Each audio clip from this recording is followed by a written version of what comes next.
Good morning all.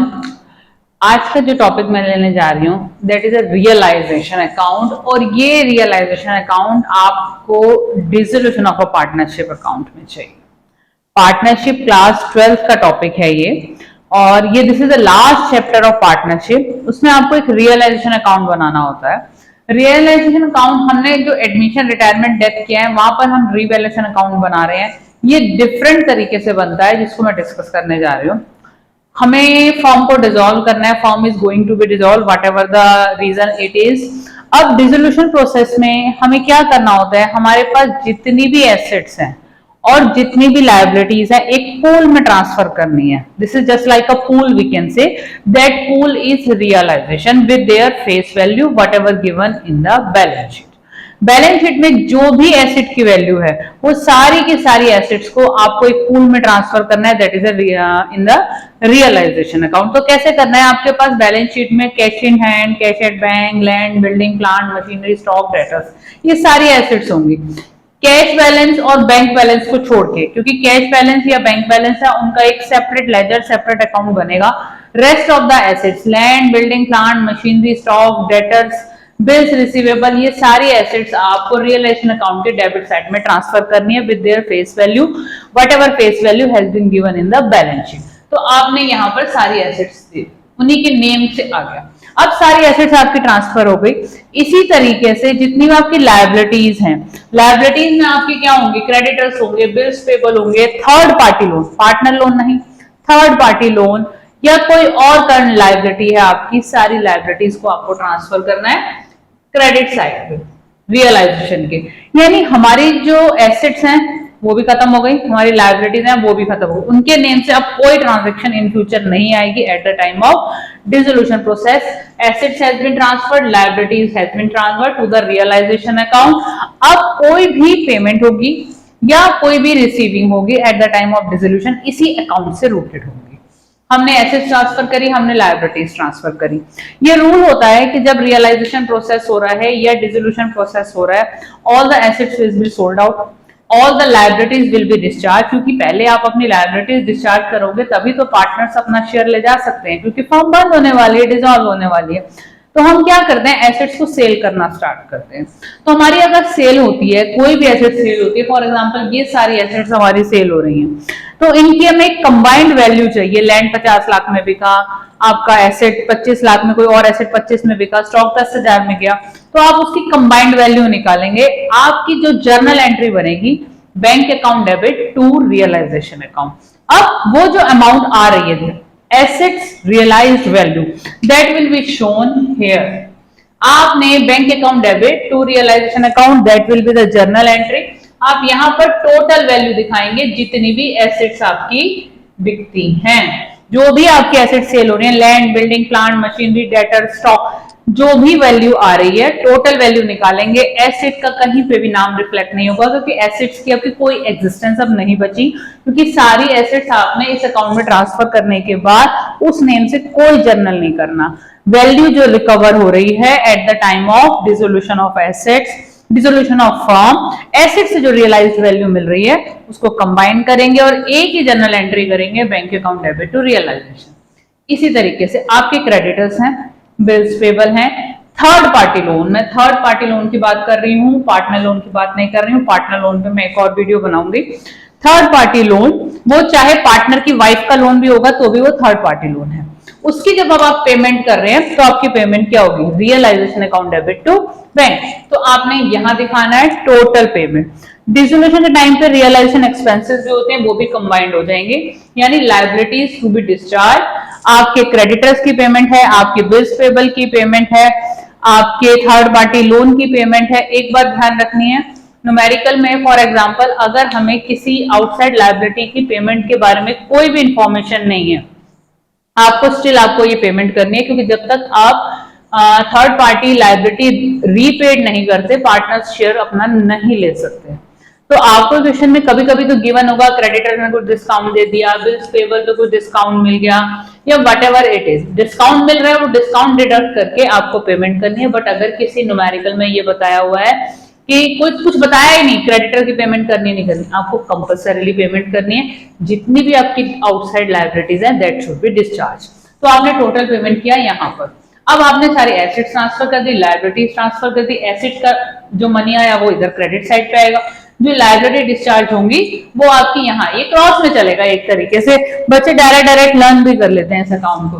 अब कभी कभी क्या होता है, आपकी एसेट्स को पार्टनर एक्वायर कर लेता है, तो वो पार्टनर से पैसा लेना है। अगर कोई एसेट, कोई भी एसेट पार्टनर एक्वायर करता है तो उसका कैपिटल अकाउंट क्रेडिट होगा। अगर कोई ये दोनों, मैंने जो ए कैपिटल बी कैपिटल लिखने का मेरा रीजन यही है कि एक एसेट, जैसे फॉर एग्जांपल स्टॉक आपके ए ने ले लिया, एक पार्टनर ने ले लिया, तो हम उसका यहाँ पे कैपिटल अकाउंट क्रेडिट कर रहे हैं, और जब उसका कैपिटल अकाउंट मेंटेन करेंगे तो डेबिट में ये वैल्यू आ जाएगी और उससे चार्ज हो जाएगी। इसी तरीके से फॉर एग्जांपल बिल्स रिसीवेबल है आपकी, एक एसेट है जो एक पार्टनर बी ने ले लिया, तो अगर कोई एसेट कोई पार्टनर एक्वायर कर लेता है तो यहाँ पर उनके कैपिटल अकाउंट क्रेडिट होंगे, क्योंकि that money should be charge from the capital account. इसी तरीके से कभी कभी आपकी लायबिलिटी भी कोई पार्टनर ले लेता है कि लायबिलिटी वो रीपे कर देगा, तो ठीक है, लायबिलिटी अगर वो रीपे कर रहा है, जैसे मैंने यहाँ सीज कैपिटल अकाउंट लिख दिया, तो फॉर एग्जांपल क्रेडिटर्स की रिस्पॉन्सिबिलिटी आपके एक पार्टनर ने ले ली, दैट विल पे, तो उसके कैपिटल अकाउंट से हम चार्ज कर लेंगे, वो अपने आप पे ऑफ करेगा, तो उसका कैपिटल अकाउंट आया। अब हमें क्या करना है, अब हमें चेक करना है, हमने पूरे सारे ट्रांजैक्शंस को रिकॉर्ड कर दिया, इसके अलावा कुछ और ट्रांजैक्शन नहीं होती है। ये सारी ट्रांजैक्शंस करने के बाद हमें अकाउंट को, लेजर को क्लोज करना है। तो क्रेडिट साइड का आप टोटल कीजिए, आपकी वैल्यू आएगी, डेबिट का आप टोटल कीजिए और डिफरेंस चेक कीजिए। आपकी अगर क्रेडिट साइड की वैल्यू ज्यादा है, डेबिट की वैल्यू कम है, यू आर इन प्रॉफिट। और ये जो प्रॉफिट आपका निकल के आता है ओल्ड पार्टनर्स में, profit transfer to partners capital account, सारे पार्टनर्स में old profit sharing ratio old ही रहेगा रियलाइजेशन के टाइम पे, आपके डिसोल्यूशन के टाइम पे, तो आपको क्रेडिट करना है, that's it, this is the process. कभी कभी एग्जाम में आपसे सिर्फ रियलाइजेशन अकाउंट पूछ लिया जाता है, 6 मार्कर क्वेश्चन, कभी कभी आपसे रियलाइजेशन अकाउंट भी बनवाएंगे, कैपिटल अकाउंट भी बनवाएंगे और बैंक अकाउंट भी बनवाएंगे, तो डिपेंड करता है क्वेश्चन कैसा आ रहा है, लेकिन ये कंपैरेटिवली इजी होता है, इट्स नॉट डिफिकल्ट। तो अगर आप प्रैक्टिस करेंगे तो maybe it will be helpful for you. Thank you, thanks for watching, good morning all. आज का जो टॉपिक मैं लेने जा रही हूँ that is a realisation account, और ये रियलाइजेशन अकाउंट आपको dissolution of a partnership account में चाहिए। पार्टनरशिप क्लास 12th का टॉपिक है ये, और ये this is the last chapter of partnership. उसमें आपको एक रियलाइजेशन अकाउंट बनाना होता है। रियलाइजेशन अकाउंट हमने जो एडमिशन, रिटायरमेंट, डेथ किया है वहां पर हम रिवैल्यूएशन अकाउंट बना रहे हैं। ये डिफरेंट तरीके से बनता है जिसको मैं डिस्कस करने जा रही हूँ। हमें फॉर्म को डिसॉल्व करना है, form is going to be dissolve whatever the reason it is. अब डिसोल्यूशन प्रोसेस में हमें क्या करना होता है, हमारे पास जितनी भी एसेट्स हैं और जितनी भी लायबिलिटीज है एक पूल में ट्रांसफर करनी है। This is just like a pool, we can say that pool is realisation with their face value whatever given in the balance sheet. Balance sheet में जो भी एसेट की वैल्यू है वो सारी की सारी एसेट्स को आपको एक पूल में ट्रांसफर करना है, that is in the realisation account. तो कैसे करना है, आपके पास बैलेंस शीट में cash in hand, cash at bank, land, building, plant, machinery, stock, debtors, ये सारी एसेट्स होंगी। कैश बैलेंस और बैंक बैलेंस को छोड़ के, क्योंकि कैश बैलेंस या बैंक बैलेंस है उनका एक सेपरेट लेजर, सेपरेट अकाउंट बनेगा। Rest of the assets, land, building, plant, machinery, stock, debtors, bills receivable, ये सारी एसेट्स आपको रियलाइजेशन अकाउंट के डेबिट साइड में ट्रांसफर करनी है with their face value whatever face value has been given in the balance sheet. तो आपने यहाँ पर सारी एसेट्स दी, उन्हीं के नेम से आ गया। अब सारी एसेट्स आपकी ट्रांसफर हो गई। इसी तरीके से जितनी भी आपकी लायबिलिटीज हैं, लायबिलिटीज में आपकी क्या होंगी, क्रेडिटर्स होंगे, बिल्स पेबल होंगे, third party loan, partner loan नहीं, थर्ड पार्टी लोन या कोई और करंट लायबिलिटी है आपकी, सारी लायबिलिटीज को आपको ट्रांसफर करना है क्रेडिट साइड पे रियलाइजेशन के। यानी हमारी जो एसेट्स हैं वो भी खत्म हो गई, हमारी लायबिलिटीज हैं वो भी खत्म हो गई, उनके नेम से अब कोई ट्रांजैक्शन इन फ्यूचर नहीं आएगी at the time of dissolution process. Assets has been transferred, liabilities has been transferred to the realisation account. अब कोई भी पेमेंट होगी या कोई भी रिसीविंग होगी eight the time of dissolution इसी अकाउंट से रूटेड होगी। हमने एसेट्स ट्रांसफर करी, हमने लायबिलिटीज ट्रांसफर करी। ये रूल होता है कि जब रियलाइजेशन प्रोसेस हो रहा है या डिसोल्यूशन प्रोसेस हो रहा है, all the assets will be sold out, all the liabilities will be discharge, क्योंकि पहले आप अपनी लायबिलिटीज डिस्चार्ज करोगे तभी तो पार्टनर्स अपना शेयर ले जा सकते हैं, क्योंकि फर्म बंद होने वाली है, डिसॉल्व होने वाली है। तो हम क्या करते हैं, एसेट्स को सेल करना स्टार्ट करते हैं। तो हमारी अगर सेल होती है, कोई भी एसेट सेल होती है, फॉर एग्जांपल ये सारी एसेट्स हमारी सेल हो रही हैं, तो इनकी हमें एक कंबाइंड वैल्यू चाहिए। लैंड 50 लाख में बिका, आपका एसेट 25 लाख में, कोई और एसेट 25 में बिका, स्टॉक 10,000 में गया, तो आप उसकी कंबाइंड वैल्यू निकालेंगे। आपकी जो जर्नल एंट्री बनेगी, bank account debit to realisation account. अब वो जो अमाउंट आ रही है, assets realized value, that will be shown here. आपने bank account debit to realisation account, that will be the journal entry. आप यहां पर टोटल वैल्यू दिखाएंगे जितनी भी एसेट्स आपकी बिकती हैं, जो भी आपके एसेट सेल हो रहे हैं, land, building, plant, machinery, debtor, stock, जो भी वैल्यू आ रही है टोटल वैल्यू निकालेंगे। एसेट का कहीं पे भी नाम रिफ्लेक्ट नहीं होगा, क्योंकि एसेट्स की आपकी कोई एग्जिस्टेंस अब नहीं बची, क्योंकि सारी एसेट्स आपने इस अकाउंट में ट्रांसफर करने के बाद उस नेम से कोई जर्नल नहीं करना। वैल्यू जो रिकवर हो रही है eight the time of dissolution of assets, dissolution of firm, asset से जो रियलाइज्ड वैल्यू मिल रही है उसको कंबाइन करेंगे और एक ही जर्नल एंट्री करेंगे, bank account debit to realisation. इसी तरीके से आपके क्रेडिटर्स हैं, बिल्स पेबल हैं, थर्ड पार्टी लोन, मैं थर्ड पार्टी लोन की बात कर रही हूँ, पार्टनर लोन की बात नहीं कर रही हूँ। पार्टनर लोन पे मैं एक और वीडियो बनाऊंगी। थर्ड पार्टी लोन, वो चाहे पार्टनर की वाइफ का लोन भी होगा तो भी वो थर्ड पार्टी लोन है।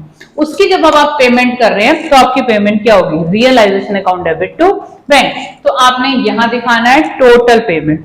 डिसोल्यूशन के टाइम पे रियलाइजेशन एक्सपेंसेस जो होते हैं वो भी कंबाइंड हो जाएंगे, यानी लायबिलिटीज टू बी डिस्चार्ज, आपके क्रेडिटर्स की पेमेंट है, आपके बिल्स पेबल की पेमेंट है, आपके थर्ड पार्टी लोन की पेमेंट है। एक बात ध्यान रखनी है, न्यूमेरिकल में फॉर एग्जांपल अगर हमें किसी आउटसाइड लायबिलिटी की पेमेंट के बारे में कोई भी इंफॉर्मेशन नहीं है, आपको स्टिल आपको ये पेमेंट करनी है, क्योंकि जब तक आप थर्ड पार्टी लायबिलिटी रीपेड नहीं करते, पार्टनर्स शेयर अपना नहीं ले सकते।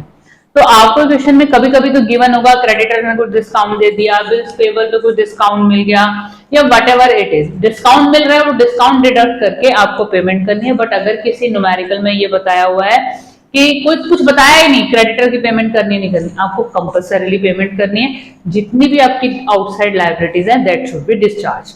तो आपने टोटल पेमेंट किया यहाँ पर। अब आपने सारी एसेट्स ट्रांसफर कर दी, लायबिलिटीज ट्रांसफर कर दी, एसेट का जो मनी आया वो इधर क्रेडिट साइड पे आएगा, जो लायबिलिटी डिस्चार्ज होंगी वो आपकी यहाँ ये क्रॉस में चलेगा। एक तरीके से बच्चे डायरेक्ट लर्न भी कर लेते हैं इस अकाउंट को। अब कभी कभी क्या होता है, आपकी एसेट्स को पार्टनर एक्वायर कर लेता है, तो वो पार्टनर से पैसा लेना है। अगर कोई एसेट, कोई भी एसेट पार्टनर एक्वायर करता है तो उसका कैपिटल अकाउंट क्रेडिट होगा। अगर कोई ये दोनों, मैंने जो ए कैपिटल बी कैपिटल लिखने का मेरा रीजन यही है कि एक एसेट, जैसे फॉर एग्जांपल स्टॉक आपके ए ने ले लिया, एक पार्टनर ने ले लिया, तो हम उसका यहाँ पे कैपिटल अकाउंट क्रेडिट कर रहे हैं, और जब उसका कैपिटल अकाउंट मेंटेन करेंगे तो डेबिट में ये वैल्यू आ जाएगी और उससे चार्ज हो जाएगी।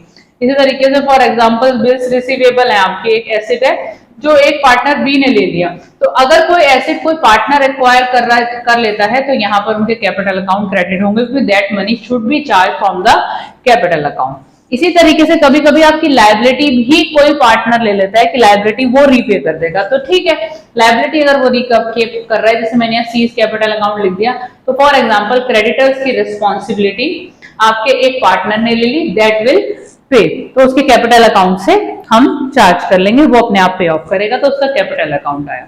अब हमें क्या करना है, अब हमें चेक करना है, हमने पूरे सारे ट्रांजैक्शंस को रिकॉर्ड कर दिया, इसके अलावा कुछ और ट्रांजैक्शन नहीं होती है। ये सारे ट्रांजैक्शंस करने के बाद हमें अकाउंट को, लेजर को क्लोज करना है। तो क्रेडिट साइड का आप टोटल कीजिए, आपकी वैल्यू आएगी, डेबिट का आप टोटल कीजिए और डिफरेंस चेक कीजिए। आपकी अगर क्रेडिट साइड की वैल्यू ज्यादा है, डेबिट की वैल्यू कम है, यू आर इन प्रॉफिट।